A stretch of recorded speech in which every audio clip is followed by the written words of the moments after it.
Well, welcome to the first installment of Anomalies. I'm Dan Hall, the Olympia Paranormal Research Group, and this is a program about the unseen world, the unknown, the unexplained.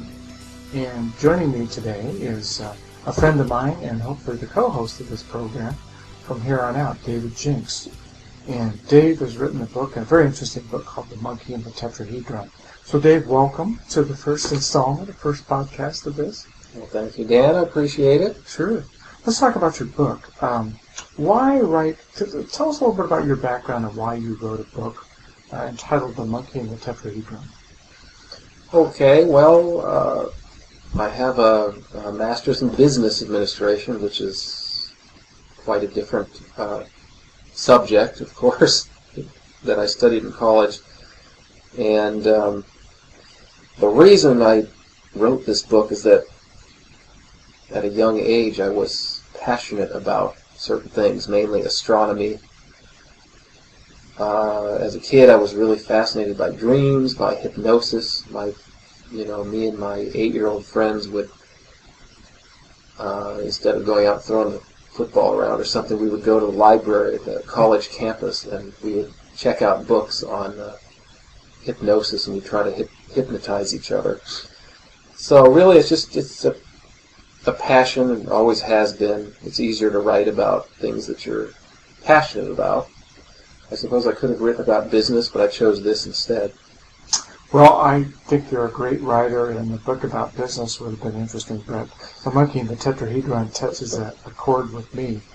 There's, so many things. This book covers so many different topics, from the UFO phenomena to artifacts on the moon and Mars, and probably in a short period of time, crop circles, alternative energy sources. In the short period of time, we probably can't do total justice to the book, but I would like to cover with you some of the main topics. So maybe share with us initially, as an overview, The Monkey and the Tetrahedron.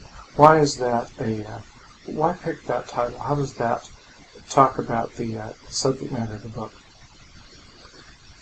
Well, to get the full story, of course, you'd have to read the book, but in summary, it's two different possible paths of humanity. And one is the primitive path, which is represented by the monkey, which is, of course, a more tribal sort of animalistic route, and the other pathway, potential pathway, is represented by the tetrahedron, which represents enlightenment, basically. And the title is actually suggested by a friend of mine who I was rooming with in the mid-90s. We were kind of jointly going through our, what is life about stages at that time. Is when I started getting into some of these things that really seriously that I had been interested in as a kid. And he said, he looked at what I was writing and he realized that there was kind of a dichotomy between the direction that humanity could go in. And he said, well, it's like the monkey versus the tetrahedron. So that's, a short and not very detailed description of the title. But my hope, of course, is that we would head towards the tetrahedron pathway, enlightenment. The monkey, again, is the animalistic side. It's the dark, it's the fearful side. It's kind of the more the reptilian brain sort of route, as opposed to the higher level alternate. And again, we can talk about specifics as far as what each path represents, but that's, in a nutshell, the dichotomy that I wanted to represent. Well, one of the first things that caught me about your book was this idea that there are structures, possibly non-human structures, they would have to be non-human if we haven't visited some of these planets. We've visited the moon, but one of the first things that grabbed me about your book was a discussion of the face on Mars. And I had known a little bit about that from listening to programs like Coast to Coast AM and hearing people talk about this idea. You outline for us what the significance of a face on Mars is and what it might represent. Okay, well, hopefully listeners have heard about the face on Mars. It's a structure or a landform in the Cydonia region of Mars. It was captured in 1976 by the Viking orbiters, and it, of course, captured the imagination of the public when we saw from the first pictures that it looked an awful lot like a human, or at least a hominid, possibly a simian or a monkey face on Mars. The significance is pretty obvious if you think about it for a little while, is that if there's an actual structure there, somebody had to build it, there's a reason for it there. There could be libraries there, there could be a wealth of knowledge that could affect the course of the future of humanity, as well as explain something about the past. Now, of course, that's a big question, is that even possible, that the landform is something artificial? And lots of scientists, the bulk of them, would say that no, it's not possible, and it certainly is nothing but a strange-looking mesa, basically on a planet where things are pretty weird. The more imagery we get, the more fantastic the place looks. So the significance of it, of course, is what I pondered when I thought about writing this book, and it really does center around the face on Mars, although that's not the only thing I talk about. As you mentioned, there's several other topics there, and I think they're interrelated. Let's do it. But as I read in your book and remember about when this phenomenon was first discussed, it's not just the face on Mars. There's a region, or there's part of the Cydonia region where the face is said to be at. There is evidence that there might be more structures than just the face. Mm-hmm. Can you talk a little bit about that? Well, again, the thesis of others, who wrote before I did, was that there was some sort of coherent whole represented by various structures around this so-called face. And obviously, if somebody at some point built this complex, it's likely that they built it for some reason, because these are huge structures. The face is like a mile long, and there would have been a purpose, potentially living there, but also the face is very noticeable from space. So looking down, it was a reasonable assumption to say that maybe there was some message encoded in here. And again, there were other people before I started looking into this. Richard Hoagland, of course, right, is the big name. He said that he had decoded a message of Cydonia, and again, it was very centered on the structure of a tetrahedron, and for various reasons, that geometry potentially had connections to ancient civilizations on Earth too. So there's the idea that possibly whoever was involved with Cydonia also came here and left their mark here. So, I mean, it's significant on so many different levels. It's kind of hard to pinpoint one specific reason to be interested in these structures. But if they're there and if they are artificial, they certainly must have some symbolism behind them.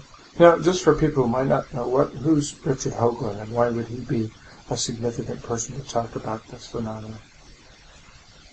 Well, he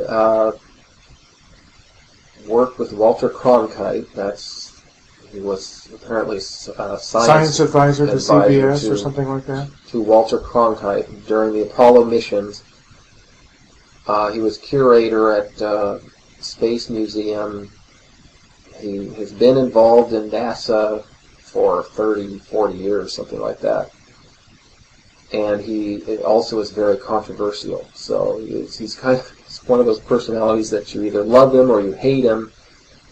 For me, I was fascinated with his personality and his ability to paint a picture of, what might be on the surface of Mars and extend it to how it affects just the average person on Earth in the year, the 21st century. So he's a great storyteller. Now, of course, I prefer to stick to this science as much as I can. And I felt that he had enough science, 20 years ago, building on these theories, that it was something that desperately needed to be looked into. So, over the past, like I said, 20 years, he's gone into other areas that have been even more, if you can imagine, even more controversial than just the face on Mars. I think he's kind of picked up a new kind of audience, for better or worse. Again, I looked at his first book, which is The Monuments of Mars. It will go down in history as a seminal book,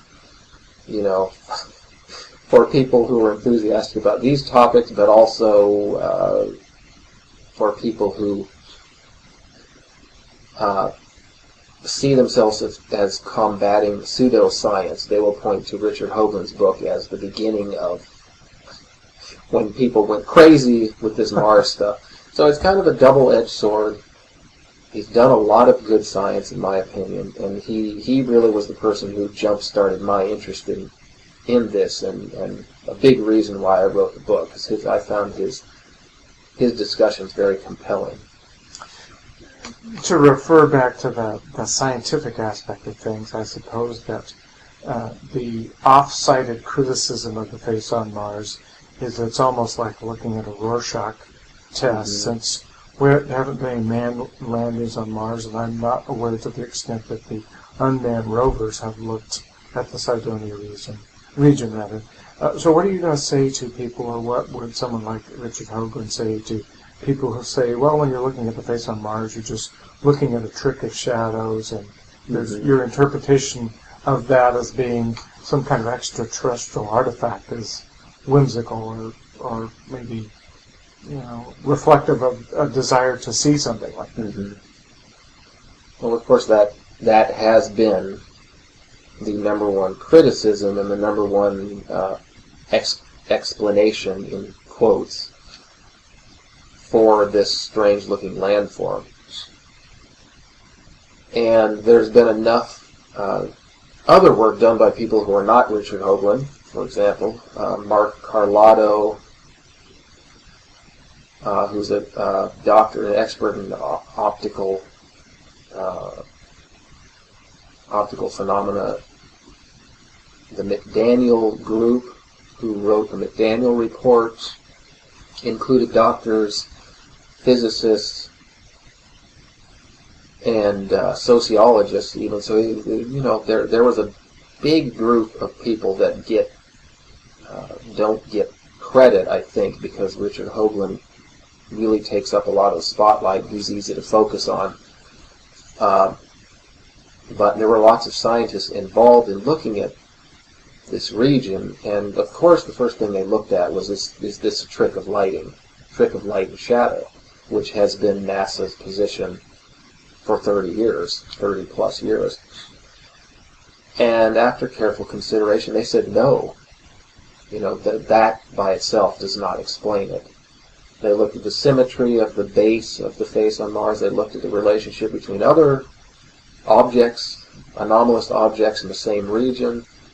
They did random calculations of angles between different mounds, anomalous mounds on Mars, that showed they were in a configuration that is very, very unlikely in terms of just pure chance. So the real scientists in the beginning, they looked at this as a scientific problem, and they tried to set aside the biases of most mainstream scientists, which said that, no, this is probably a trick of light shadow, so we shouldn't even bother looking at it anymore. And it's easy to stop at that point for something that is a new phenomenon that you don't expect could ever be important. But there's always a core group of people who go beyond, push, that's how we make new discoveries. And so I was attracted to this initial group because they wanted to press on and really examine it from a scientific point of view. And there's a lot of science behind it too. Now what I will say is that you mentioned that newer orbiters around Mars we haven't gotten definitive imagery, and I would say we've gotten a lot of imagery, and I haven't seen scientists redoing on the artificial side, maybe on my side, I haven't seen those scientists redoing the calculations, the measurements, and so on. So, we have enough new imagery that we should be able to go back and recheck whether those initial impressions are correct. And it hasn't been done, so that's kind of frustrating to me, and to people who want to look at this from a scientific perspective, because that opens the door for skeptics to say, see, we've got all this new imagery. If it was still something out of the ordinary, we would have shown it by now. And the new imagery, again, the last point of this is that it doesn't show anything blatantly artificial.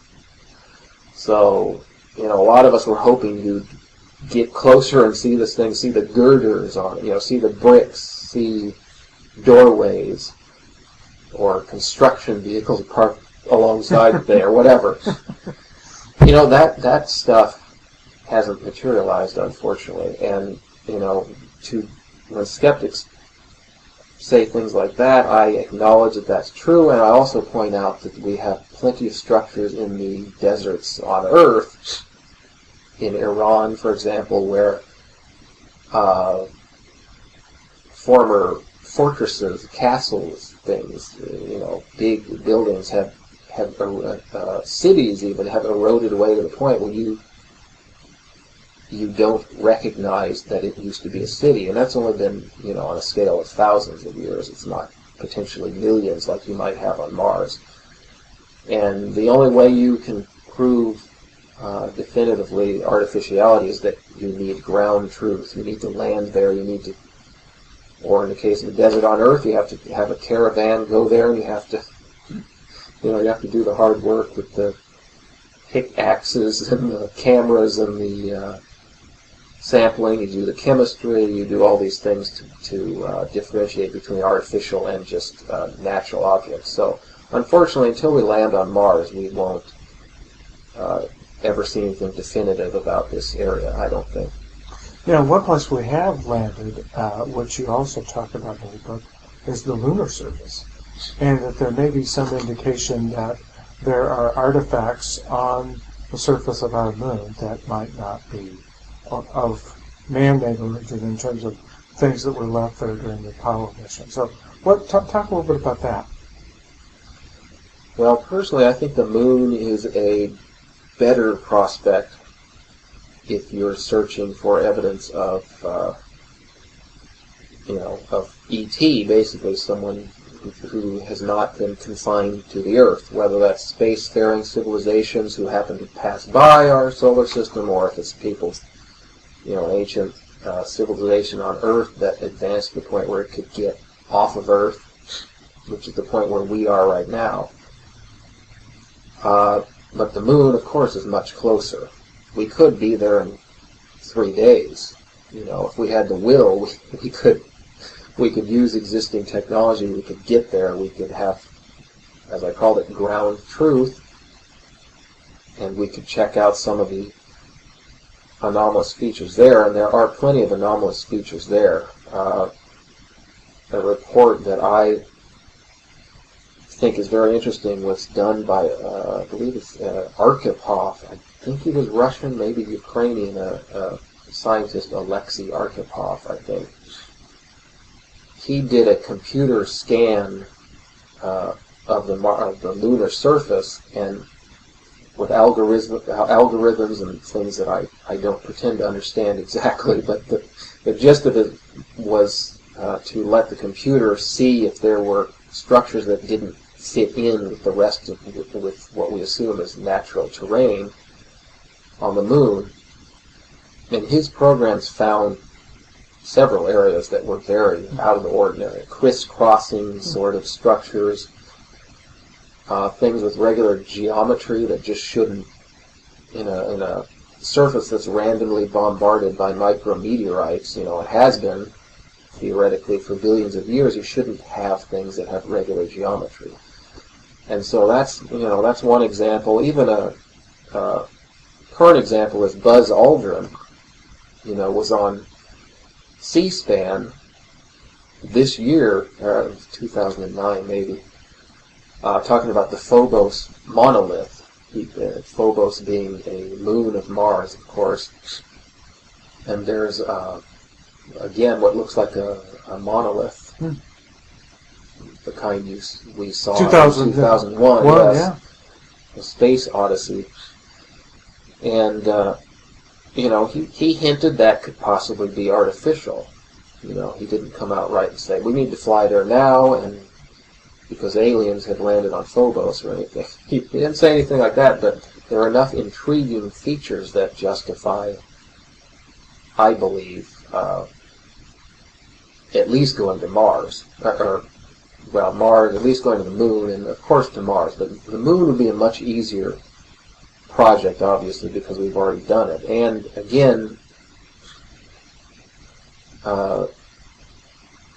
we have hints on Mars even 30 years ago when Viking went there and did the experiments there.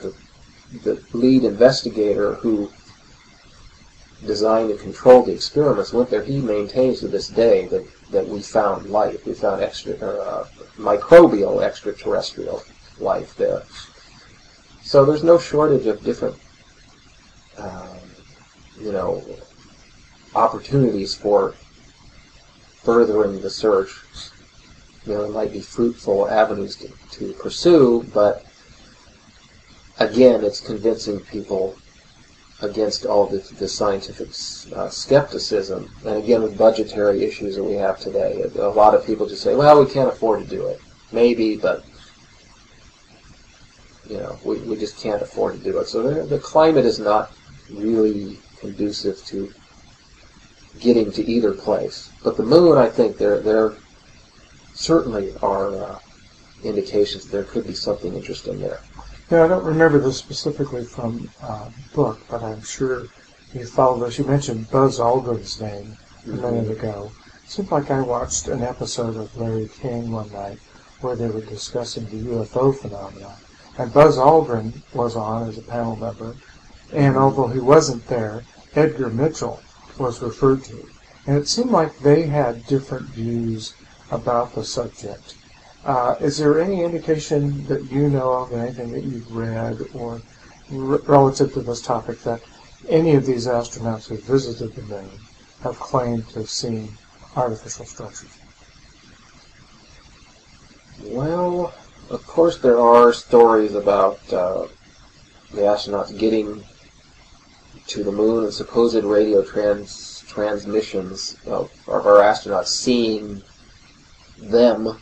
In other words, whoever was in the UFOs basically parked on the moon, greeting us, as a race, although greeting... Kind of like a alien welcome wagon on the moon. But from what I've heard, it wasn't exactly a welcoming party. It was more of a, okay, you made it, now go home, sort of. It was more of an ominous presence. It wasn't a welcoming presence. But, those things, it's just so hard to verify any of that. Of course, the astronauts have not. I mean, they've denied that ever happened, or they have no comment or whatever. It's hard to get any anything concrete out of those stories. But I do know that Edgar Mitchell, who was an Apollo 14 astronaut, he's been very outspoken as far as the UFO presence, reality, and he's I've heard interviews with him talking about the Roswell incident, which is of course probably the most famous UFO incident in history, and he insists that Roswell was a real event and it was extraterrestrial. And so, he's on record. He doesn't hide from that fact. Now, what I also find interesting is that in an interview with Edgar Mitchell and Richard Hoagland several years back, Mitchell was very, very much against any suggestion of there being anything, structures on the moon. He said, yes, Roswell was real, but there's nothing on the moon. We don't need to go back to the moon. Which to me is suspicious, because if you believe E.T. is here, what are the odds that E.T. would not have a presence on the moon, or at some point? Maybe not actively on the moon, but at some point. So it's hard to believe that you could accept one and deny the other, which is what Mitchell, which is what his position has been as far as I've heard him speak. Well, talking about Roswell, of course, leads us to another topic that you spend considerable time in the book talking about, a topic I've always been interested in, and that's the phenomenon of unidentified flying objects. So this phenomenon has been around for many, many years. I mean, it references to possible things that could have been described as UFOs even in biblical times. So the question seems to be, UFOs, simply the term is an unidentified flying object, which doesn't necessarily translate into extraterrestrial intelligence being at the helm of those objects. So what are your thoughts about, Dave, what are your thoughts about whether or not we are being visited by other life forms that have technology way beyond ours? And how does this, in general relate to the UFO phenomenon? Broad question. Yeah, that's a question for the ages. I would say there is no doubt whatsoever that the UFO phenomenon is real, as in a non-trivial phenomenon. Having read dozens of books and researched this over about 20 years, I don't feel like I'm much closer to the answer than I was when I started, because it's pretty elusive. The whatever's behind it doesn't necessarily want to be found out. Is kind of the feeling that you get. And I have a feeling it's a combination. We know that the military of various countries have black budgets of hundreds of billions of dollars. They basically do whatever they want. Congress signs a blank check and says, here, go do your stuff in the name of national security. So we know the government has lots of nifty stuff, and a lot of stuff flying around that could be mistaken for UFOs. We generate a lot of UFO reports. And at the same time, that there's stuff that just seems so far advanced. Like you said, that light years, literally ahead of any technology that we know of on Earth, that you kind of have to assume that there's another intelligence involved in that. Someone from a different, a different dimension, really is the only way to put it. And I've come to believe that the UFO phenomenon that is not military craft is indeed an interdimensional phenomenon. One of the topics in your book that may relate to this question, probably does relate to this question, is something called the Brookings Institute report. As I recall, the Brookings Institute was commissioned by the United States government to look into some questions surrounding the UFO phenomena, particularly after the 1947 Roswell incident, an incident here in Washington State where Kenneth Arnold saw some what he felt were UFOs flying past Mount Rainier. And as I recall, that Brookings Institute study had several conclusions, but maybe the conclusion that's most relevant to the question I asked you was that seemed to be one conclusion that if the UFO presence was found to be A, real, and B, represent some kind of extraterrestrial intelligence that had technology superior to ours, that the American public essentially couldn't handle that. You want to talk a little bit about that? Yeah, that report was delivered to Congress in 1960, I believe it was. So it really did conclude that it was a sticky, tricky problem to deal with for leadership of a country trying to maintain a sense of, trying to maintain control, a sense of stability in the population. Obviously, admitting that there are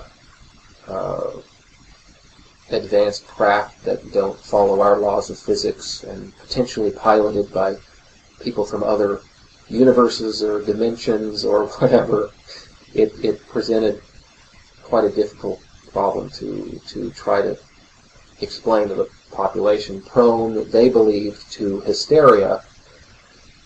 And so they really concluded that much further study was needed to determine policies, but that playing it safe meant that you just don't discuss those things in public, and that, if necessary, you suppress them, of course. So then that becomes kind of the main reason for the government to cover up true knowledge about UFOs, because if the military is shown not to be able to protect people from some kind of interaction they don't want to have with the UFO, that's not good for the military. Well, definitely not, and it's not good for the human race, and really, who depends on the military and our leaders to at least provide an illusion of security and stability. And so that, I think when you think about it for just a few minutes, we can all agree that that makes perfect sense. And there shouldn't be any question about whether a government would, after really considering the implications of interdimensional or extraterrestrials visiting Earth, that that they would come to any conclusion other than that, let's sit on this for a while, let's think about it. If nothing else, they'll send it to another committee and think about it a little bit longer. Let's take our time on this. So any reasonable person will conclude that. A lot of people say, well, if we found out the news that we were being visited, it would be all over the papers. It would be something you'd be shouting from the rooftops, because it would be such a gigantic scientific discovery and a leap forward in human experience and existence. And we'd all hope that would be the case, but when you get realistic about it, it's very hard to argue that that would be the case. Even if you're a scientist who discovered that, you would probably try to figure it out first. Figure out exactly what it was, because you don't want to come out and say something and then end up being proven wrong. And that's the biggest fear of a scientist. So, and if you're a politician, you want to get all the data first before you make an announcement about something of that magnitude. Because if you're wrong, you're going to be blamed. And, that's setting aside the whole idea of, we're helpless in combating this if it turns out to be a threat. No politician or scientist, leader of any kind, wants to have to admit that in public. Seems like, and I would have to admit not to having had read the Brookings Institute study, but just maybe excerpts and summaries from it. One of the things that I came across that I thought was kind of stunning was that for a reason not to let the public know about the fact that there might be beings from other planets visiting us who would be totally unlike humans, that not only would that create national security issues in the broader sense, but even threaten the foundations of society. Because if we had thought, from a standpoint of religion, that God looked a certain way, and God being omnipotent and omnipresent, all-powerful, and then it was shown to be that there were other beings out there that looked nothing like humans, that might even cause us to question basic societal foundations like religion. So it seemed like there was a lot at stake, maybe in a really broad but also in a specific way about national security that would give rise to the government not wanting the UFO phenomena to become public if in fact they were being visited. Yeah, that was a big part of the report as far as the contributing to the reasons for suppressing this sort of information, and it was the fear among the elites that religious people, they assumed being prone to hysteria because of their passion for their religion, they felt that possibly people would go off the deep end, like you said, with the realization that God had created some other being that was superior to humans. And personally, I think that's, because I've read a lot, heard a lot of religious people talk about this Brookings report, but just in general, the idea of ET existing somewhere in the universe, and there's most of the people the scholars, in religion, they think the same way the rest of us do, and that is that, I could assimilate it into my religion. There's a place for other beings in my religion. God made me, and God could have made others elsewhere, So, I don't know that there was any. Maybe in the 60s, it was a bigger concern among religious sects, But today, I'm just reading a lot of the religious writings about the ET issue. I don't get the feeling that would be something that would cause a total collapse of religion. Now, society in general, there are plenty of reasons to get scared. If the government comes to you and says that we have things invading our airspace and we can't protect you from them, so sorry about that.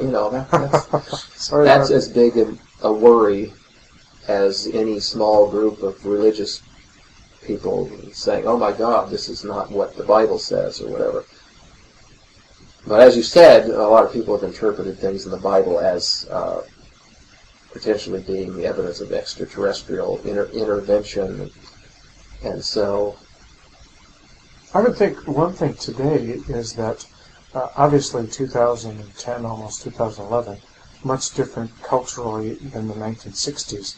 You could, and there's some people out there that would argue this, that we're being conditioned to accept the presence of ETs, extraterrestrial, through cultural activities and cultural projects. And when I'm thinking about our movies, like Close Encounters of the Third Kind, E.T. the Extraterrestrial, we have been conditioned intentionally to be more accepting of this phenomenon. The worries that were articulated in the Brookings Institute report back in the 1960s might not be such an issue in 2010. Does that make sense?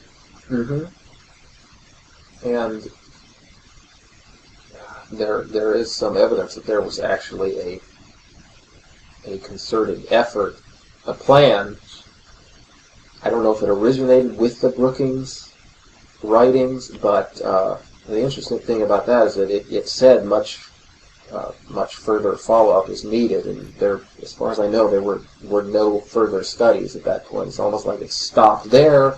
It kind of, the subject got pushed off into the black project, basically, into the out of sight government to deal with this tricky issue. But you can read discussions about Walt Disney being part of the conditioning process, and really the entertainment industry. Steven Spielberg, of course. There are interesting accounts about him and his involvement and his knowledge of the real UFO phenomenon. And then, of course, it brings up the question of, is what's portrayed in the movies an accurate representation of reality, or is it really just a conditioning designed to get the public to believe a certain thing about the phenomenon?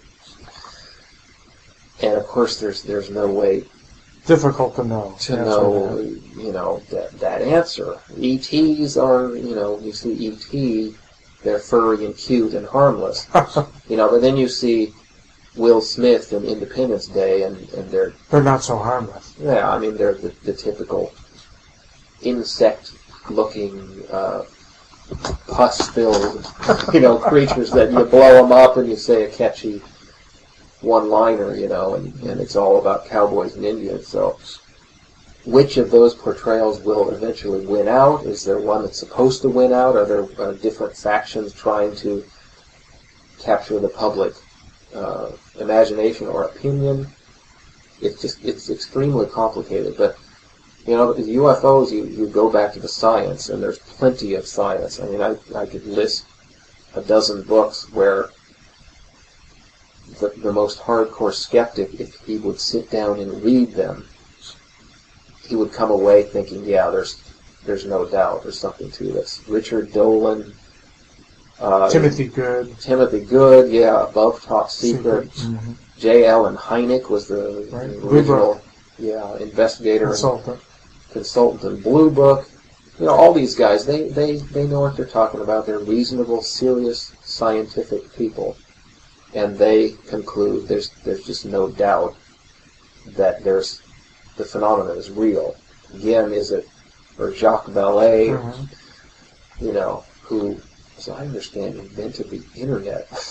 It wasn't Al Gore. No, I thought that was Al Gore all this time. Was a brilliant. I don't know. Is he still alive? I think he may be. I think he is, but a brilliant minds working on these questions, and Carl Sagan. Even Carl Sagan, in his first book, he concluded that it was reasonable to say that spacefaring civilizations visited our solar system once every 10,000 years. So he and his co-author, a Russian, I believe, Russian author, that's what they wrote. That's what they believed 30 years ago, and nothing has changed in those decades that would suggest that was too optimistic. If anything, we've gone the other way, because we've seen, evidence of at least microbial life on Mars. We've seen places on Earth that seem like nothing could possibly live there. We see stuff living there, in the harshest extremes that we can imagine on this planet, and even on other planets with similar environments. There's no reason to think that things couldn't be living there. Well, now, you mentioned science, and science as proof of UFO visitation that might be manned by extraterrestrials. I mean, the UFO phenomenon is so complex, you could spend hours talking about different dimensions of that. And this might not be scientific, it might be more anecdotal, but is there a favorite UFO case that maybe either prompted you to talk about this in your book, the UFO phenomenon, or just personally, is there a favorite? We've mentioned a couple of them. We mentioned Roswell and some events like that. Is there a favorite case that draws you to credibility of the UFO phenomena being extraterrestrial? Well, that might be a question I'd turn around and ask you, because I know you. I think you have some favorites. I know that the big ones. I did write about Roswell a little bit in the book, just because it's the biggie, and there's a lot of documentation about it. Of course, it's controversial, and doesn't seem to be a couple of things about Roswell, just in the way the story unfolded, that made it seem like, well, maybe we got the truth, but then somebody decided the truth might be kind of volatile and we need to cover this up by saying it's some unmanned balloons or some crash test dummies or something. That's really at the heart of Roswell. Most any case is almost instantaneously confused by misinformation, which is introduced on purpose, because that's what our intelligence agencies do. I mean, that's what the CIA does, and the NSA. They're that's what they're paid to do. They solve puzzles, and then they create confusion for the enemy. And unfortunately, I think they view the American public as the enemy a lot of the time. And sure, maybe the thinking at the top is that we need to do it for their own good. Isn't that keep them safe, feeling safe, even though it's a lie. Isn't that seems to be an outgrowth of this Brookings Institute study, that it would almost be in the best interest of people to be kept in the dark, because then it maintains power structures and societal functioning the way we want to function. So, and Roswell, I think, is just hopelessly muddled because of just so many different factions trying to get a piece of it, But again, I point to Edgar Mitchell, a guy who went to the moon. He maintains 100% that it was an event that involved a real UFO and real extraterrestrial. So, you can't just dismiss it because there's some sketchy stuff associated with it. You have to dig deep into it. And, I can't remember which case it was. I think Timothy Good covered it, and I believe it was in England. It's been a while since I read this over, but it really struck me because it was a case basically of a glowing orb or something, somebody traveling along a highway just through the countryside or something. And the orb left all sorts of physical effects on the car, on the person, and it literally melted the asphalt, the road. I don't know if it landed there or whatever. So apparently this really happened. It was documented by whoever would document those sorts of things, and the very next day, when teams of UFO researchers went rushing out there after they learned of it, they went to the exact place, and it had been paved over as if as if nothing had happened.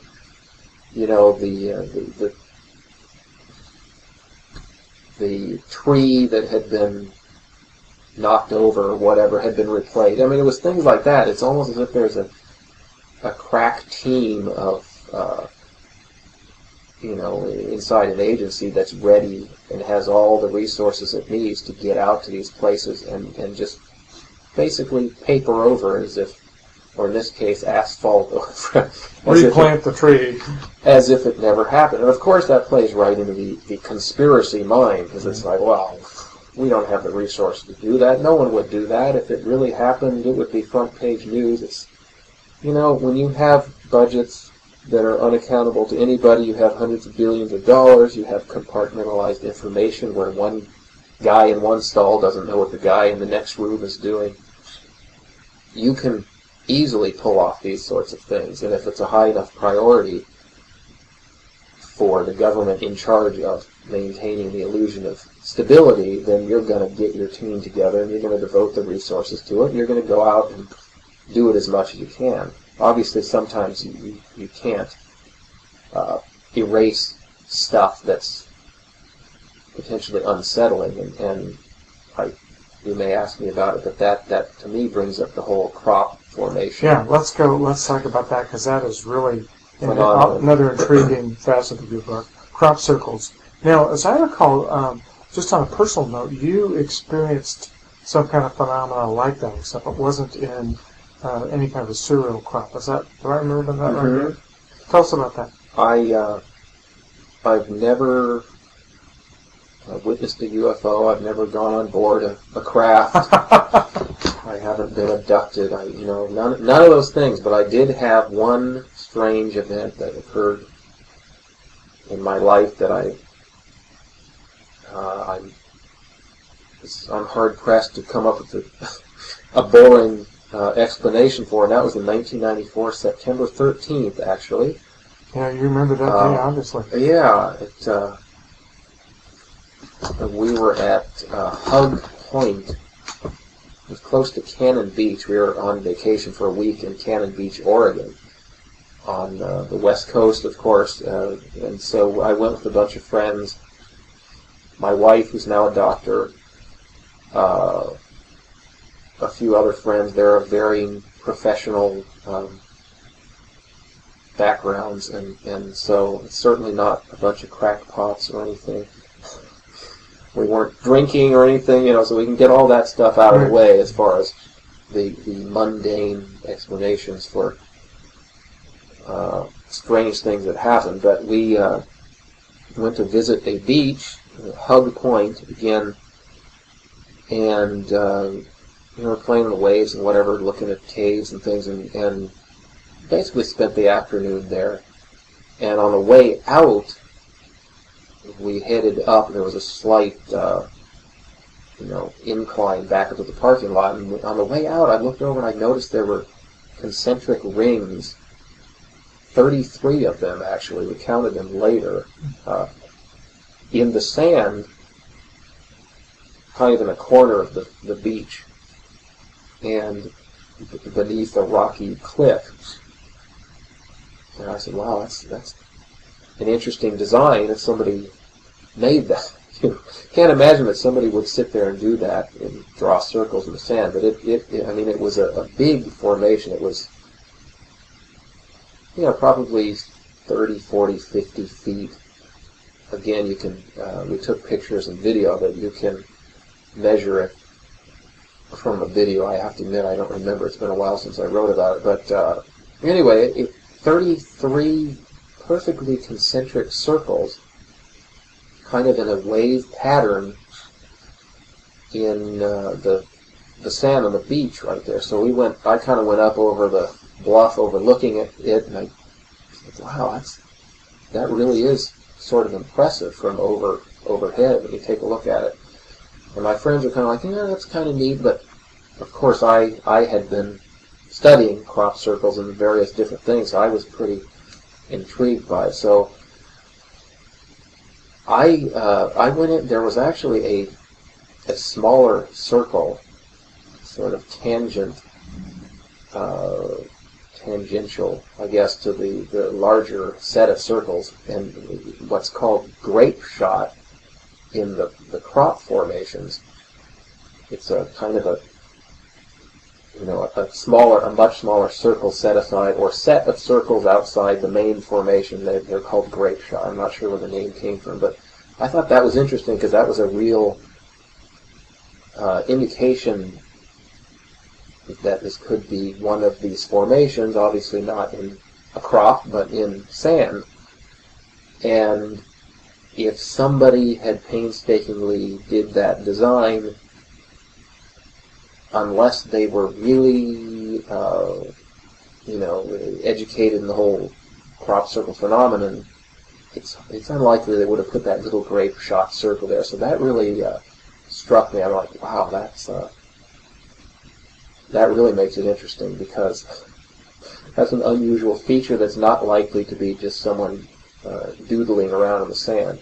Plus, it was a relatively remote area, so I didn't see a lot of people who potentially could have been spending their time doing that in the afternoon. But the interesting part was that we all had cameras, and one of us had a video camera. So I took a bunch of pictures. I probably used up my roll. I did close pictures, pictures from the middle, from overhead. My wife's friend, she took pictures, and then again we took videotape. Well, we went home. Turned out that my wife's friend's camera, the pictures were blank. Oh. There was nothing. And my camera completely froze up, which had never happened before. I was able to get the film out. I did send the film to be developed. And wouldn't you know it, whether it's the gremlins or bad luck, that film was FedExed to me, but the FedEx was stolen, apparently. Oh my I lived in an apartment where there was nowhere to put it, so I think they just put it on they would have just put it on the doorstep. So I never got to see those pictures, unfortunately, that I took, the big, massive pictures. But my wife's friend's pictures were blank. Totally bizarre. She said she hadn't had issues with that camera before, and my camera froze up and I lost the pictures. So again, yes, conspiracy theories run amok. But there's an entire catalog of hundreds of these effects. There's no doubt whatsoever that these effects occur all the time in formations with cameras, just equipment of all kinds malfunctioning. Well, I remember the first time I heard about the crop circle phenomenon, it seemed to be an explanation was offered. And the explanation, since many of these formations occur in a variety of different mediums, a lot of them at the time were occurring in Great Britain. And there seemed to be a duo of older gentlemen, Doug and Dave, who claimed responsibility for creating many of these crop circles. So that became kind of the simple answer. That's not any ETs, it's not some unknown phenomena. Until you got three people, and these three people you talk about in your book, Nancy Talbot, John Burke, and Dr. W.C. Levengood, who's a biophysicist. Now, they've studied the crop circle phenomena, and not to say that Doug and Dave aren't responsible for some of those formations, but these three people have a different explanation for some of the crop circles. Well, as far as I understand, Doug or Dave, possibly both, are not living anymore. Okay. So their ability to make crop circles in a real-time sense would be compromised. It's not likely, and if they were making crop circles, that would be yet another unsolved mystery from beyond that would need some explanation. Something the Olympia Paranormal Research Group might be looking into. Yes. You can get on that case.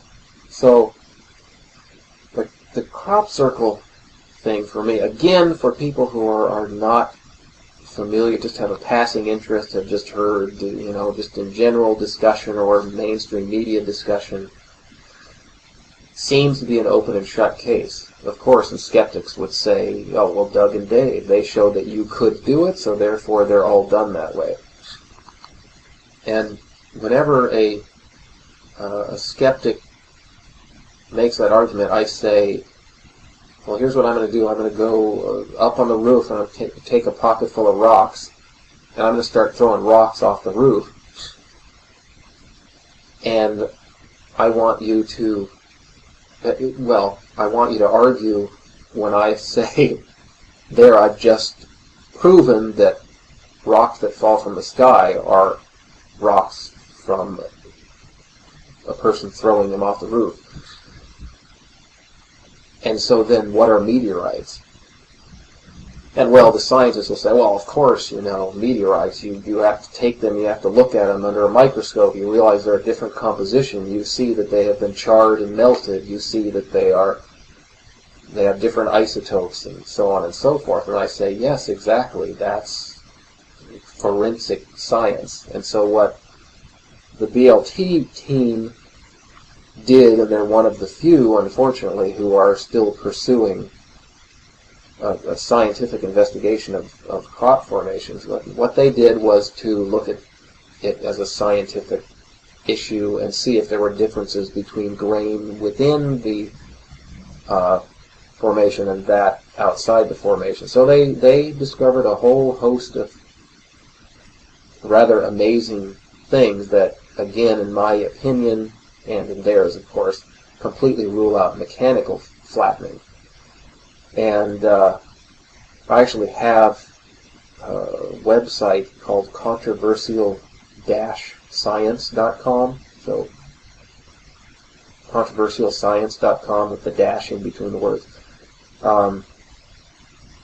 And it compares the two leading crop circle formation theories, and one is a mechanical flattening, of course, which is what Doug and Dave claimed, right, and what most skeptics and mainstream scientists will claim is the only explanation.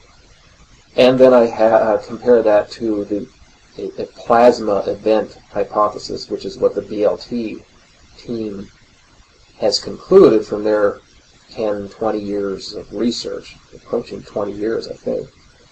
And again, when you compare the hypotheses side by side, there can be no doubt that it's not mechanical flattening, because there are specific changes that you cannot create by stomping on grain.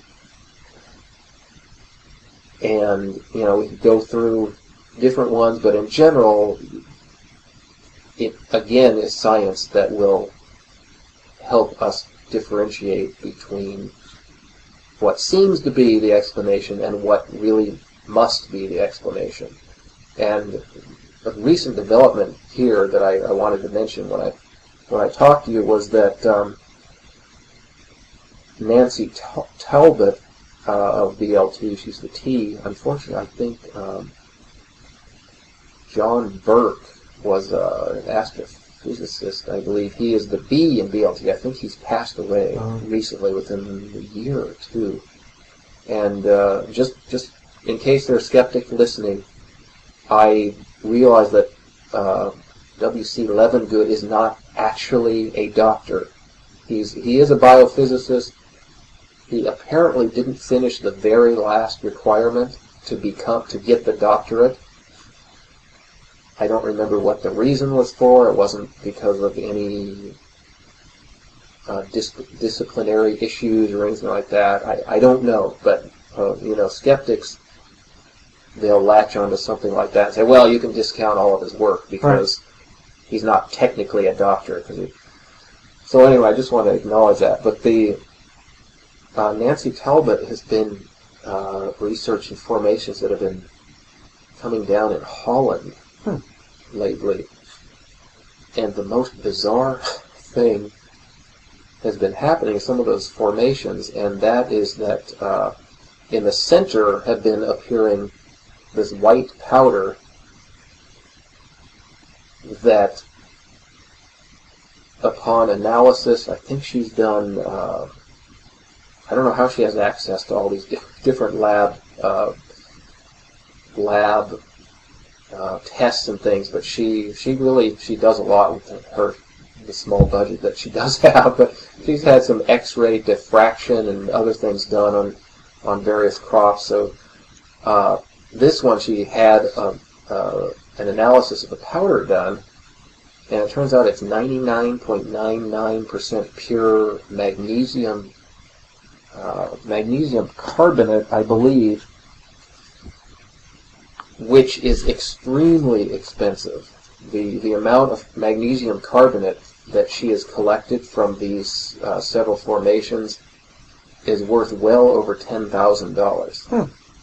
This powder that just mysteriously shows up there. So her host in Holland is just a rather average guy named Robin. I can't remember his last name. It's a name I probably can't pronounce, but he certainly does not have the funds, the means, the methods to create these things and deposit $10,000 worth of powder in the middle of these crop formations just for fun, just to trick Nancy or to trick any researchers, which usually is the explanation by skeptics when you have something really totally bizarre show up in these formations. They say, well, that was just a team dropping iron filings into the middle of the formation just to throw the investigators off the track. Well, it turns out the metal shavings actually, that did happen in a formation that was studied by the BLT team.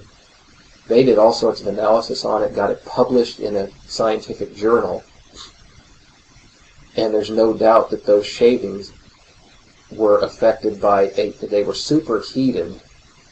They hypothesized by some sort of plasma. They got involved in a plasma vortex, basically, that made the metal molten. And so it had very specific characteristics that in no way could be explained by hoaxers dropping some metal shavings in the field. But yet, when you read the mainstream accounts, it's, quote, explained when some circle fakers say, oh yeah, well, we threw something in there just to throw them off the track.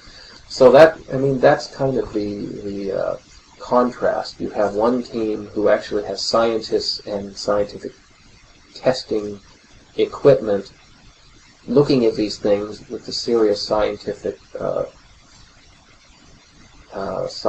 angle, and then you have on the other side people like Doug and Dave, and the people who came after Doug and Dave who are saying, well, it's all really very simple. We just stomped the grain, we just threw some metal in there, we just threw $10,000 worth of 100% pure magnesium carbonate into the middle just to throw you off the trail. So that, again, controversial-science.com, and there's an entire listing of the contrasts between those two theories, and again, I'm convinced that the crop circle phenomenon is as genuine as UFOs, for example.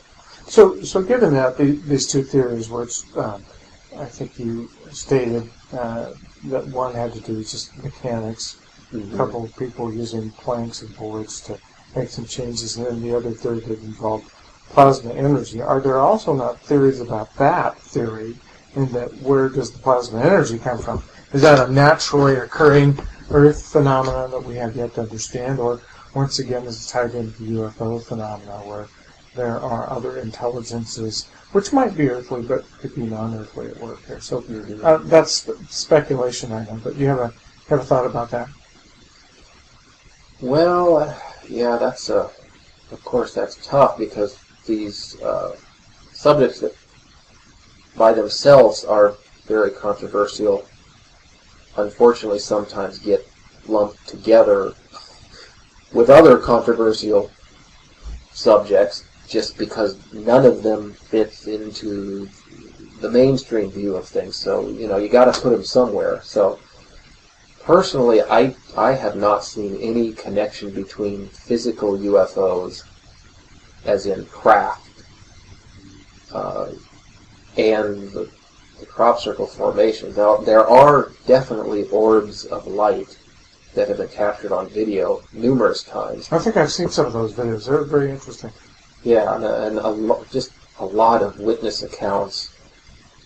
There's speculation about ball lightning being involved somehow, which, as I understand, is a ball of plasma. Potentially could have some effects like we see in the crop formations. So I don't see a connection between UFOs per se, but there's definitely some light, ball of light connection, which just leads to plasma. The plasma it rapidly heats the grain, the water, it heats the water up, theoretically, a microwave component of this hypothesized plasma can heat the grain up, and it basically dehydrates, blows the nodes out at the various spots on the stalk, and it wilts them over without cracking them. And again, there's several other lines of reasoning that lead to the plasma hypothesis as being the most correct in my opinion. But again, yes, what is the cause of what's directing these vortexes? I can only conclude that it is some form of intelligence. I don't think it's just a natural weather phenomenon. A lot of people argue that it could still be a natural thing, because there's a lot of symmetry in nature. When you look at sound waves, you look at the study of water dynamics and things like that, there's a lot of pattern that comes out of nothingness, seemingly. But my personal belief is that somebody's controlling the vortex. Now, it could be a military application. It could be some sort of conditioning to go along with what we were talking about, the UFO phenomenon. It could, black projects, they have lots of money and lots of time apparently to do misinformation and crazy stuff. I guess if you had, it could be some sort of art that's directed down from satellite or some other technology to create these patterns to a certain end. But as far as what that end is, I'm still baffled. Well, maybe that's an intriguing thing about your book. There's a lot of mysteries that are certainly baffling that you attempt to at least tackle or address. Maybe one final thing to talk about is alternative sources of energy. Your book spends a little bit of time talking about a somewhat unusual phenomenon called cold fusion. And you want to address that and maybe how this fits into the overall thesis of your book. Well, the book now is 11, it's been 11 years since it was published, and I've thought about writing another book to talk about the things that didn't come true in the first book. Mm-hmm. There were a lot of things that I projected might happen. I gave timelines and some things. The year 2000, I said we would probably know of ruins on the moon, and it's not because 2000 was the new millennium. It was because 2000 we were supposed to have a private company land on the moon, and independently of NASA or any other state, country, space agency, it would have been able to take pictures. It was going to actually take picture of Earthrise from the moon on the new millennium, which is a tremendous marketing project. And if it had worked, well, it turned out that company was Lunar Corp or Transorbital. I think it was Lunar Corp. Well, it like other ones after it, the private company was, as far as I can tell, commandeered by NASA.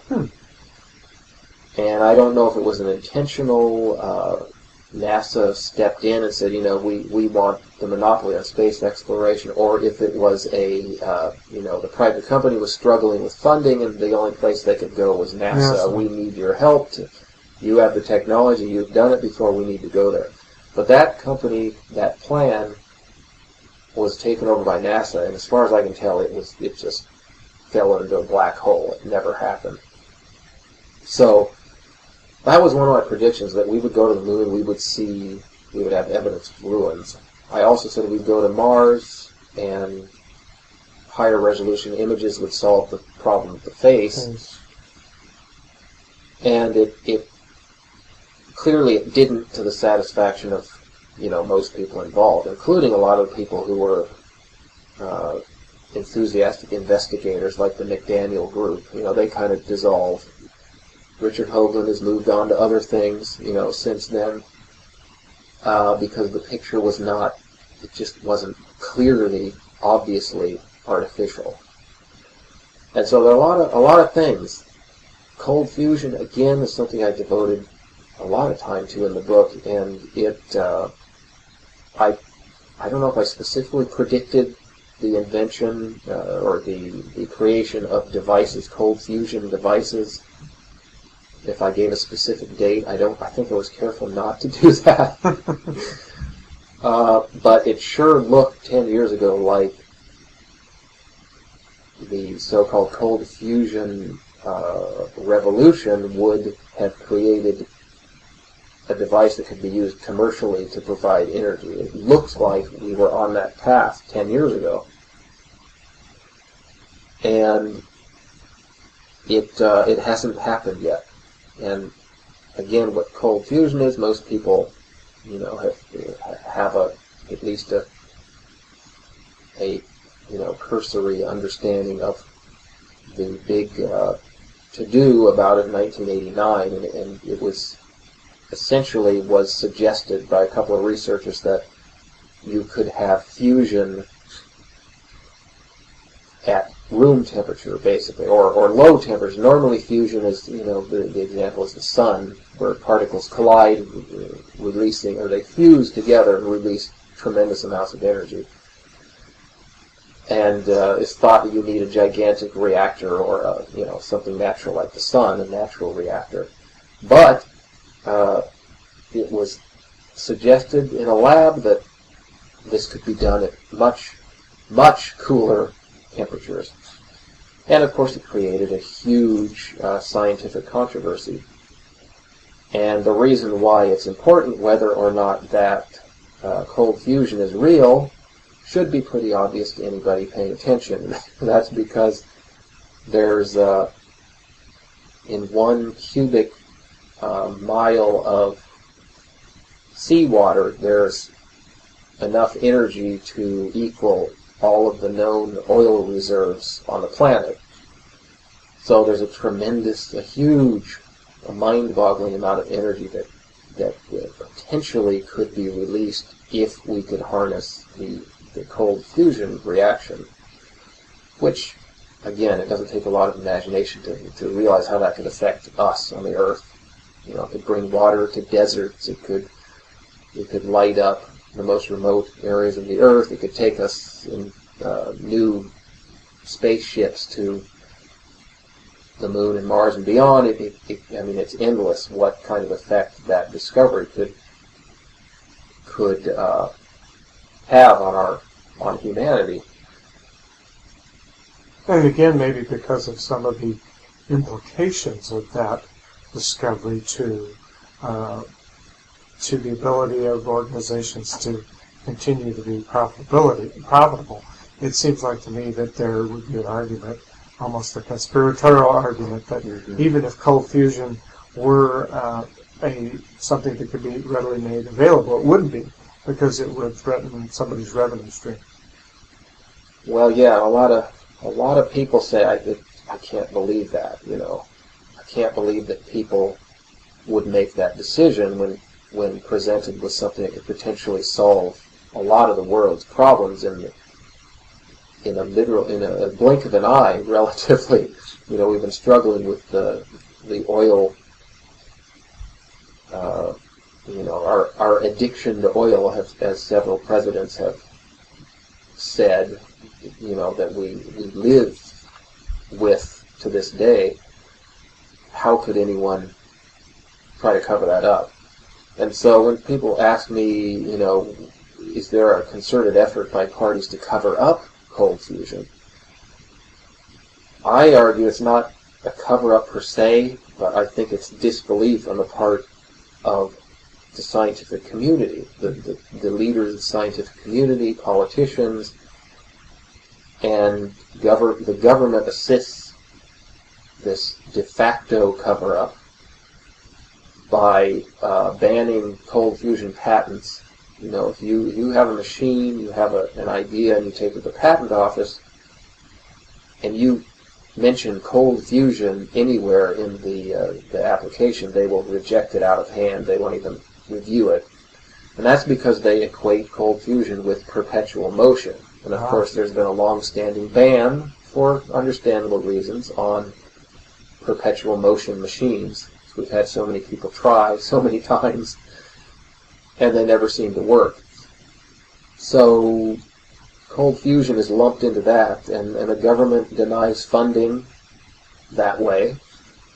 The agencies like the Department of Energy have issued debunking reports because they're headed by people who are largely invested in, again, the status quo, which is hot fusion has been for decades, has been the holy grail. That's, we know fusion happens.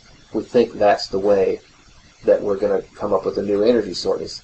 A new energy source that's hot fusion with the gigantic $10 billion colliders, that we need to build to test these theories.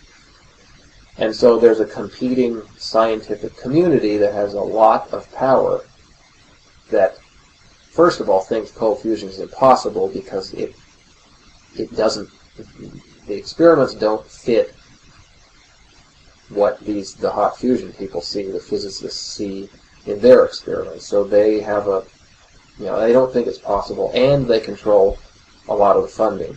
So it's just extremely difficult to get the subject funded.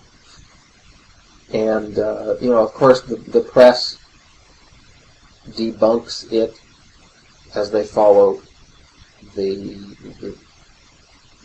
follow the pronouncements by the experts who lead the hot fusion industry, as well as the editors of journals like Nature and Science, who are outspoken critics of cold fusion, almost to the point of being aggressively mean about it. It's something, it annoys them so much that someone would take this seriously that they are aggressively go out of their way to not let people in the cold fusion industry even present their ideas. Not because the scientific merits are lacking, but because on the face of it, it can't be real. So we're not even going to waste our time. That's changing a little bit, but it's, the people in the cold fusion field are basically a bunch of independent scientists using their own money, or if they're lucky, they get some small funding source to work with them for a while. And, it's just painfully slow. Now, there are several promising technologies, and one of them is, people always say, well, if this is real, if anyone's making any progress, I would have heard of it. Give me something real so I can go research it. I need to see something. And of course, the holy grail for cold fusion researchers would be a working prototype. Something that anyone can walk up to, measure, the input energy, and see what's coming out. And then you do this calculation. Is it excess energy? Well, if it is, you've got something really, really interesting going on. And that's what is a benchmark of cold fusion, is that it produces more energy than it takes to operate whatever devices. Right, because you're basically, you're releasing the energy that's hidden in the, not necessarily the bonds, but the underlying potential energy within these small particles, at the basis of matter. And we know that can happen, again, at very, very high temperatures and pressure, but it's not supposed to happen at very low, relatively low temperatures and like room temperature and regular pressure. It shouldn't happen.